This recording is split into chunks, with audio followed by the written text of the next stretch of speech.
الشیطان الرجیم من حمزه ونفخه ونفثه بسم اللہ الرحمن الرحیم كدأب آل فرعون والذین من قبلهم كذبوا بآیاتنا فأخذهم اللہ بذنوبهم واللہ شدید العقاب۔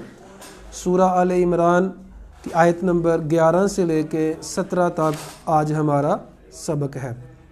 اللہ تعالیٰ کافروں کے بارے میں بیان کر رہے ہیں پچھلی آیت میں کہ کافر لوگوں کے نہ تو مال کام آئیں گے نہ ان کی اولاد کام آئے گی، کوئی بھی چیز ان کے کام نہیں آئے گی۔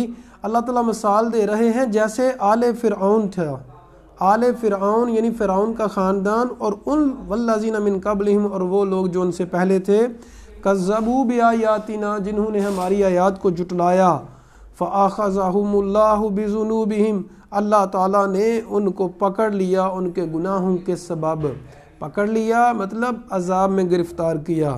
واللہ شدید العقاب اللہ تعالیٰ بڑی سخت سزا دینے والا ہے۔ عزیز سامعین، ہمیں یہ سوچنا ہے اور دیکھنا ہے، اگر کوئی انسان ہمیں یہ دھمکی دے کہ میں بہت سخت سزا دینے والا ہوں، میں بڑا ہی سخت ہوں، تو انسان دہل جاتا ہے، انسان ڈر جاتا ہے۔ لیکن المیہ یہ ہے، ہم لوگوں سے تو ڈرتے ہیں لیکن اللہ سے نہیں ڈرتے۔ یہ ایمان کا مسئلہ ہے، اس وجہ سے ایمان کی وجہ سے ایمان کی کمزوری کی علامت ہے۔ اور یاد رکھیے گا، اسلام جو ہے اور دین یہ تو قوت کا نام ہے، یہ تو یقین کا نام ہے۔ ایمان اسلام یہ یقین کا نام ہے۔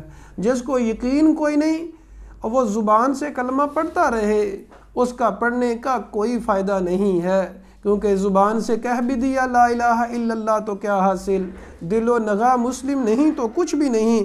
اللہ فرما رہے ہیں کہ میں بڑا سخت عذاب دینے والا ہوں، تو اللہ کے اوپر یقین کرنا چاہیے اور اللہ کا ڈر اختیار کرنا چاہیے۔ دو چیزیں ہیں، اللہ کا ڈر اور جنت کا شوق، جہنم کا ڈر اور جنت کا شوق۔ اللہ کا ڈر بھی ہو اور اللہ کے اوپر امید بھی ہو کہ اللہ تعالیٰ معاف کرے گا، لیکن یہ نہیں کہ لوگوں سے تو بہت ڈرتا ہے لیکن اللہ سے بالکل بھی نہیں ڈرتا۔ قل للذین کفروا کافروں سے کہہ دیجئے ستغلبون وتحشرون ان قریب تم مغلوب کیے جاؤ گے اور تمہیں جہنم میں اکٹھا کیا جائے گا۔ وبئس المہاد اور وہ برا ٹھکانہ ہے۔ آج کافر یہ سوچتے ہیں، یہ بعض مسلمان بھی یہ سوچتے ہیں اس میں کہ مسلمانوں کو اگر تم حق پہ ہوتے تو تم غالب ہوتے۔ اللہ تعالیٰ فرماتے ہیں کہ یہ تلک الایام نداولها بین الناس، یہ دن ہے اللہ بدلتا رہتا ہے، اللہ کا اصول ہے، کبھی کسی کے اوپر زوال ہے کبھی کسی کے اوپر زوال ہے، کبھی کوئی اچھے حال میں ہے کبھی کوئی اچھے حال میں ہے، یہ اللہ کا اصول ہے، ہمیں اپنا کام کرنا چاہیے۔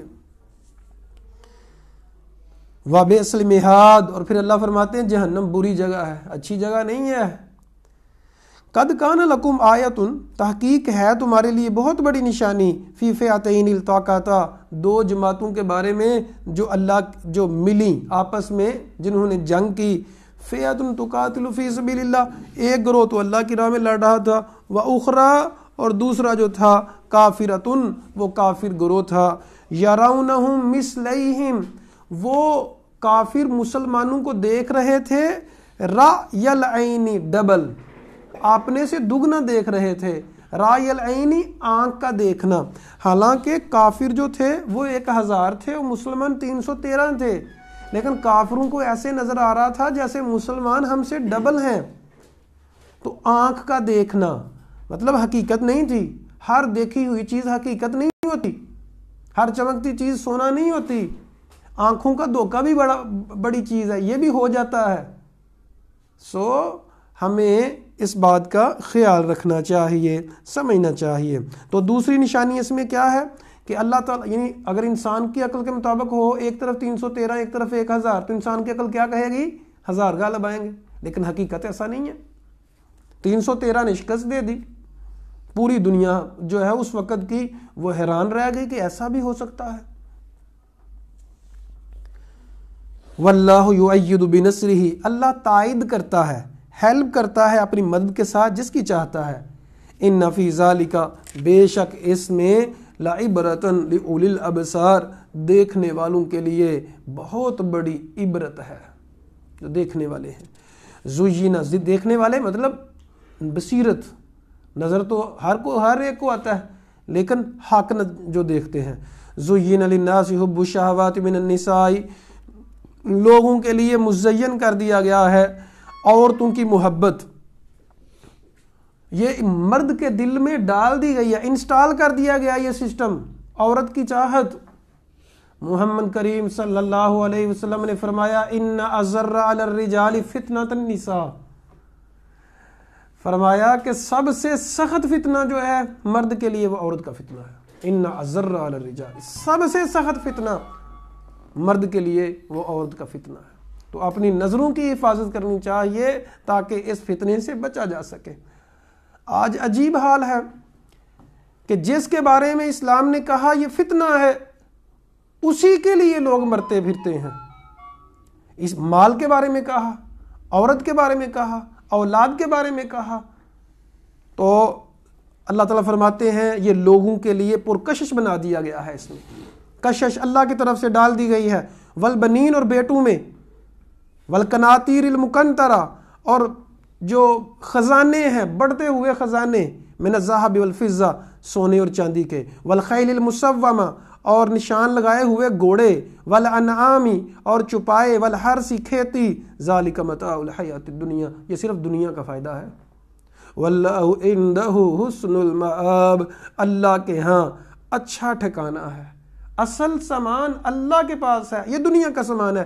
نبی کریم صلی اللہ علیہ وسلم نے فرمایا اگر تم میں سے کسی کو ایک مال کی وادی دے دی جائے، دو پہاڑوں کے درمیان جگہ ساری کی ساری سونے اور چاندی سے بھری ہوئی ہو، انسان خواہش کرے گا میرے پاس ایک اور وادی ہو۔ فرمایا کہ انسان کے پیٹ کو صرف قبر کی مٹی بھر سکتی ہے اور کوئی نہیں بھر سکتی۔ قرآن مجید میں اللہ تعالیٰ دوسری جگہ پہ فرماتے ہیں الہاکم التکاثر حتی زرتم المقابر، لوگوں تمہیں غافل کر دیا ہے مال کی کثرت نے یہاں تک کہ تم قبروں کو جا پہنچے، پھر تمہیں ہوش آئی کہ ہماری ذمہ داریاں کیا تھیں، ہم نے کرنا کیا تھا اور ہم کیا کرتے رہے۔ قل کہہ دیجئے اعنبئکم بخیر من ذالکم، کیا اس سے بہتر کی خبر دوں، لیکن کس کے لیے؟ للذین اتقوا، جن لوگوں کے دل میں ڈر ہے، جن لوگوں کے دل میں ڈر ہے وہی اس کو بہتر سمجھیں گے، دوسرے نہیں۔ عند ربہم، جو ان کے رب کے پاس ہے، کیا ہے؟ جنات، باغات ہیں، تجری من تحتها الانہار، جن کے نیچے سے نہریں بہتی ہیں، خالدین فیہا، وہ اس میں ہمیشہ ہمیشہ رہیں گے، وازواج مطہرۃ، اور پاک بیویاں ہیں، ورضوان من اللہ، اور اللہ کی طرف سے خوشنودی ہے، واللہ بصیر بالعباد، یہ جو اللہ نے حکم دیے نا، یہ نہ سمجھنا اللہ دیکھ نہیں رہا، اللہ خوب دیکھ رہا ہے اپنے بندوں کو، تمہیں واچ کیا جا رہا ہے۔ اللہ اپنے بندوں کی صفت بیان کرتے ہیں کہ میرے بندے کرتے کیا ہیں۔ الذین یقولون، جو کہتے ہیں ربنا، اے ہمارے رب، اننا آمنا، بے شک ہم ایمان لے آئے، فاغفر لنا، پس ہمیں معاف کر دے، ذنوبنا، ہمارے گناہوں کو، وقنا عذاب النار، اور ہمیں جہنم کے عذاب سے بچا لینا۔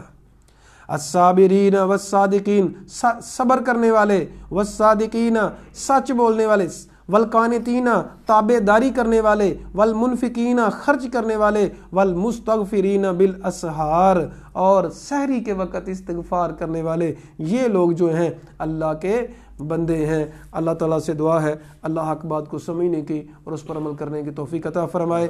اقول قولی ھذا استغفر اللہ لی ولکم ولسائر المسلمین۔